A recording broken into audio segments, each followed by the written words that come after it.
नमस्कार। आज हम बात करेंगे एंजियोप्लास्टी कब करनी चाहिए, यानी इंडिकेशंस क्या होते हैं एंजियोप्लास्टी के, किस किस तरह के केसेस में करनी चाहिए, कितने परसेंट ब्लॉकेज में एंजियोप्लास्टी करनी चाहिए। उस पर ऑलरेडी हमने एक डिटेल वीडियो किया है, आज उसको भी ब्रीफली डिस्कस करेंगे। पर एंजियोप्लास्टी के क्या इंडिकेशंस होते हैं, जब एंजियोप्लास्टी के लिए पेशेंट को भेजना चाहिए और कब उसको दवा पर चलाना चाहिए, ये बेसिकली आज हमें डिस्कस करना है। टॉपिक पर जाने से पहले जो लोग हमारे चैनल पर नए हैं उन्हें रिक्वेस्ट करूँगा कि चैनल को सब्सक्राइब करें, वीडियोस को ज़्यादा से ज़्यादा लाइक और शेयर करें। अगर किसी व्यक्ति को नलियों में क्रिटिकल ब्लॉकेजेस है, मेन नलियों में ब्लॉकेज है, नलियों जहाँ चालू हो रही है जिसे नली का प्रॉक्सिमल पोर्शन बोलते हैं, वहाँ पे ब्लॉकेजेस है, यानी सारे ब्रांचेस निकले उससे पहले के एरिया में ब्लॉकेजेस है और वो ब्लॉकेजेस 70% से ज़्यादा है, तो एंजियोप्लास्टी पेशेंट का करना चाहिए। लेफ्ट मेन यानी जो हार्ट की बिल्कुल मेन नली है जहाँ से सारे ब्रांचेस निकलती है, वहाँ पे 50% से ज़्यादा भी ब्लॉकेज हो तो एंजियोप्लास्टी के लिए सोचा जा सकता है। पर बाकी किसी भी नली में इसके अलावा 70% कट ऑफ माना जाता है एंजियोप्लास्टी के लिए। उससे कम में अगर पेशेंट को बहुत ज़्यादा सिम्टम्स आ रहे हैं जो कि चलने फिरने पे कंट्रोल नहीं, सिम्टम्स हो रहे हैं, चलने में सांस फूल रही है, घबराहट हो रही है, पसीना हो रहा है, दवाओं से मैनेज नहीं हो पा रहा है, दवाओं का ट्रायल आपने पेशेंट को दे दिया, या किसी ऐसी जगह पे ब्लॉकेज है, किसी ऐसी नली में जहाँ पे अगर पेशेंट को अगर हार्ट अटैक आता है तो मृत्यु का चांस बहुत ज़्यादा होगा, तो ही 70% से नीचे वाले ब्लॉकेजेस में ट्रीटमेंट करना चाहिए। और वो भी ऐसा नहीं है कि 30-40% में ट्रीटमेंट किया जाएगा, 50 to 70% में कभी कभार ट्रीटमेंट किया जाता है। अदरवाइज ज़्यादातर इंटरनेशनल गाइडलाइंस यही कहती है कि 70% से ज़्यादा में ही ट्रीटमेंट करना चाहिए। उससे कम वाले केसेस में बहुत क्लियरली इंडिकेटेड हो, या बहुत ज़्यादा पेशेंट को प्रॉब्लम हो, या बहुत ज़्यादा हार्ट अटैक का रिस्क हो, तो ही करना चाहिए, अदरवाइज नहीं करना चाहिए। एक और टेक्निक होती है जिसको fractional flow reserve assessment technique बोलते हैं, यानी FFR टेक्निक बोलते हैं। इसके माध्यम से हम ये असेस कर सकते हैं कि अगर किसी को थोड़ा ऐसा ब्लॉकेज है जो कि एंजियोग्राफी में उतना सिग्निफिकेंट नहीं लग रहा है, लेकिन पेशेंट को सिम्टम्स हो रहे हैं जो कि दवा से कंट्रोल नहीं हो रहे हैं, तो उसमें कहाँ पे ट्रीटमेंट करना है। या मान लीजिए किसी को 3-4 ऐसे 50% वाले ब्लॉकेज है, तो 3-4 में से कौन से वाले को ट्रीटमेंट करना है, कौन से को नहीं करना है, तकलीफ किससे हो रही है, किससे नहीं हो रही है, ये असेस करने का साइंटिफिक तरीका FFR यानी फ्रैक्शनल फ्लो रिजर्व टेक्निक होता है। FFR क्या होता है इसके बारे में हमने ऑलरेडी डिटेल वीडियो किया है, इसका लिंक मैं आई बटन में छोड़ दे रहा हूँ, आप उसे चेकआउट करेंगे तो आपको ये कॉन्सेप्ट समझ में आ जाएगा। पर प्रैक्टिकली आपको ये समझने की ज़रूरत है कि पेशेंट को तकलीफ होनी चाहिए, सिम्टम्स होने चाहिए जो कि दवा से कंट्रोल नहीं हो रहे, एटलीस्ट थोड़ा दवा का ट्रायल एक बार पेशेंट को दे देना ज़रूरी है। अगर पेशेंट दवा से नहीं रिस्पॉन्ड करे तो ही ट्रीटमेंट करना चाहिए।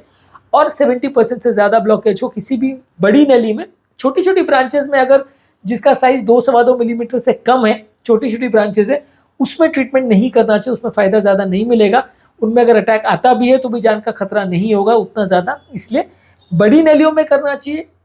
मेन नलियों में करना चाहिए। नली जहाँ चालू होती है वहाँ पे अगर ब्लॉकेज हो, जिसे प्रॉक्सिमल पोर्शन बोलते हैं, वहाँ पे अगर ब्लॉकेज हो तो करना चाहिए। और सिम्टम्स हो जो कि दवा से मैनेज ना हो रहे हो तो करना चाहिए। एक और सिनारियो होता है जब हार्ट अटैक के साथ पेशेंट आता है। जब पेशेंट हार्ट अटैक के साथ आता है तब पेशेंट की कंडीशन ज़्यादा क्रिटिकल होती है, तो उस समय आप दवा का ट्रायल देके पेशेंट को छोड़ नहीं सकते कि दवा पर छोड़ दो फिर देखी जाएगी कब तकलीफ होगी, क्योंकि उस समय पेशेंट का जान का खतरा बहुत ज़्यादा होता है। इंटरनेशनल गाइडलाइंस कहती है कि 24 घंटे के अंदर एंजियोप्लास्टी हो जानी चाहिए अगर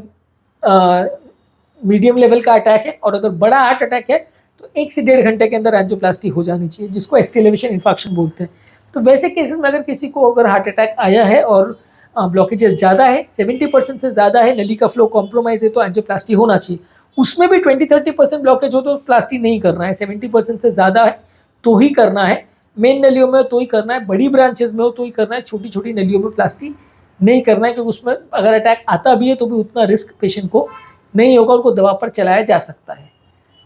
इसके अलावा अगर किसी व्यक्ति को मल्टीपल नलियों में ब्लॉकेजेस हो जिसकी वजह से सांस फूल रही हो और पेशेंट बाईपास नहीं कराना चाहता, या बाईपास के लिए कैंडिडेट नहीं है क्योंकि बाईपास सर्जरी में रिस्क ज़्यादा है, या कोई और इश्यूज़ है, तो फिर आप उसमें एंजियोप्लास्टी कर सकते हो। पेशेंट अगर बाईपास नहीं कराना चाहता है तो मल्टीपल ब्लॉकेजेस वाले पेशेंट में बाईपास को ज़्यादा प्रेफर करते हैं। पर अगर बाईपास नहीं कराना चाहता है और सिंपल एंजियोप्लास्टी के लिए केसेस है जिसमें कोई टेक्निकल इश्यूज़ नहीं है जिसकी वजह से एंजियोप्लास्टी टफ हो, तो वैसे केस में आपको एंजियोप्लास्टी कर सकते हैं। ऐसा ज़रूरी नहीं है कि जिस व्यक्ति को 3-4 ब्लॉकेजेस हो उसको सबको ही बाईपास भेजना पड़ेगा। हाँ, अगर किसी को 6-7-8 ब्लॉकेजेस हो और उतने सारे स्टेंट्स की ज़रूरत हो तो डेफिनेटली ज़्यादा बाईपास सर्जरी को प्रेफर किया जाता है, क्योंकि जब 6-7-8 स्टेंट लगना चालू हो जाते हैं तो रीब्लॉकेज का चांस भी बढ़ जाता है, पेशेंट को होने वाला रिस्क भी बढ़ जाता है, रिजल्ट्स भी उतने अच्छे नहीं आते। तो जहाँ मल्टीपल ब्लॉकेजेस हो मल्टीपल नलियों में और 7-8 स्टेंट्स की ज़रूरत हो तो वहाँ एंजियोप्लास्टी को प्रेफर करते हैं। जहाँ 2-3 स्टेंट्स में हो जाए और मल्टीपल नलियों में ब्लॉकेजेस ना हो, 1 या 2 नली में ब्लॉकेज हो, एंजियोप्लास्टी के लिए टेक्निकल फिजिबिलिटी हो, कोई इश्यूज़ नहीं हो, बहुत हार्ड या टेढ़ी मेढ़ी नलियाँ नहीं हो, बहुत नलियों में कोई टेक्निकल ऐसा प्रॉब्लम नहीं हो जिसकी वजह से स्टेंट जाना या प्रोसीजर के दौरान प्रॉब्लम्स होने का रिस्क हो, वैसे केस में एंजियोप्लास्टी को ही प्रेफर करते हैं। वैसा अगर प्रॉब्लम कुछ हो तो फिर बाईपास सर्जरी पर प्रेफर करते हैं या पेशेंट को कभी कभी दवा पर भी चलाना पड़ता है जब दोनों ही फीजिबल नहीं होते हैं। इसके अलावा अगर किसी पेशेंट को दवा पर आपने चलाया, काफ़ी दिन चलाया, लेकिन पेशेंट को दवा से रिस्पॉन्स नहीं आ रहा, मेडिकल मैनेजमेंट का ट्रायल पेशेंट को दिया लेकिन वो फेल हो गया पेशेंट और पेशेंट को बार बार तकलीफ हो रही हो, तो वैसे केस में एंजियोप्लास्टी करना चाहिए। इसके अलावा अगर ब्लॉकेज में कुछ ऐसे हाई रिस्क फीचर्स हैं, जैसे कि अगर लेफ्ट मेन नली में है या पेशेंट को बहुत सिग्निफिकेंट पंप फंक्शन खराब है, बहुत ज़्यादा पेशेंट को सिग्निफिकेंट इस्कीमिया हो रहा है, FFR टेस्ट किया वो पॉजिटिव आ रहा है,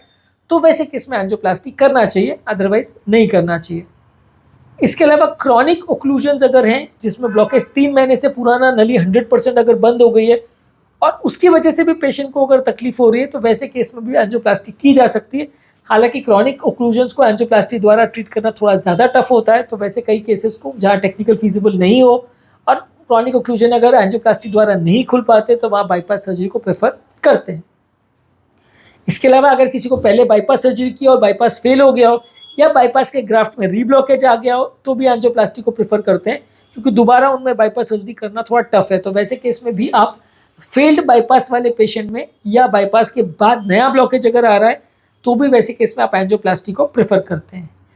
इसके अलावा अगर कोई केस है जिसमें बाईपास फीजिबल नहीं है, क्योंकि पेशेंट का सर्जिकल रिस्क बहुत ज़्यादा है, पेशेंट का सर्जरी के दौरान लिवर का, किडनी का या लंग्स का या ब्रेन का कोई ऐसा प्रॉब्लम है जिसकी वजह से सर्जन उसको ले नहीं सकता ऑपरेशन के लिए, या पंप क्षमता इतनी ज़्यादा खराब है कि ऑपरेशन के दौरान मृत्यु का चांस बहुत ज़्यादा हो जाएगा, तो वैसे केस में भी एंजियोप्लास्टी को प्रेफर करते हैं बाईपास के बदले, क्योंकि एंजियोप्लास्टी में कंपेरेटिवली ऐसे पेशेंट्स को हम हैंडल कर सकते हैं, रिस्क कंपेरेटिवली कम होगा। हालांकि रेगुलर एंजियोप्लास्टी से फिर भी इनमें ज़्यादा रिस्क होगा, लेकिन फिर भी उतना ज़्यादा नहीं होगा जितना बाईपास में होगा। तो आज के टॉपिक में हमने बात करी कौन कौन से पेशेंट्स को हम एंजियोप्लास्टी के लिए रेफर करते हैं या कौन कौन से पेशेंट्स में एंजियोप्लास्टी को प्रेफर करते हैं, एंजियोप्लास्टी की क्या इंडिकेशंस है। बेसिकली तकलीफ होनी चाहिए पेशेंट को, दर्द या चलने में सांस फूले ऐसे तरह के सिम्टम्स होने चाहिए, ब्लॉकेजेस होने चाहिए जो कि एंजियोप्लास्टी के लिए टेक्निकल फीजिबल हो, 70% से ज़्यादा ब्लॉकेज होना चाहिए, दवाई से रिस्पॉन्स पेशेंट को नहीं आना चाहिए, या फिर पेशेंट को हार्ट अटैक हो तो फिर दवाई का ट्रायल का क्वेश्चन नहीं राइज होता, वहाँ पे डायरेक्टली एंजियोप्लास्टी करना पड़ता है, या पेशेंट को पहले बाईपास किया हो जो कि अनसक्सेसफुल हुआ हो, या बाईपास करना चाहते हो लेकिन सर्जिकल रिस्क बहुत ज़्यादा हो तो बाईपास नहीं हो सकता, तो वैसे केस में एंजियोप्लास्टी को प्रेफर करते हैं। टॉपिक एंड करने से पहले जो लोग हमारे चैनल पे नए हैं उन्हें रिक्वेस्ट करूँगी चैनल को सब्सक्राइब करें, वीडियोस को ज़्यादा से ज़्यादा लाइक और शेयर करें। जो लोग हमारे चैनल पर एंजियोप्लास्टी संबंधित वीडियोस देखना चाहते हैं तो हमारे चैनल पर एंजियोप्लास्टी और उसके फॉलोअप का पूरा प्लेलिस्ट अवेलेबल है। इसमें बहुत सारे वीडियोस है जिसमें एंजियोप्लास्टी के अलग अलग पहलू पर हमने डिस्कशन किया है, तो आप उन्हें चेकआउट करिए। इसका लिंक मैं कमेंट सेक्शन और डिस्क्रिप्शन बॉक्स में छोड़ दे रहा हूँ, तो आपको काफ़ी कुछ नया जानने और सीखने को मिलेगा।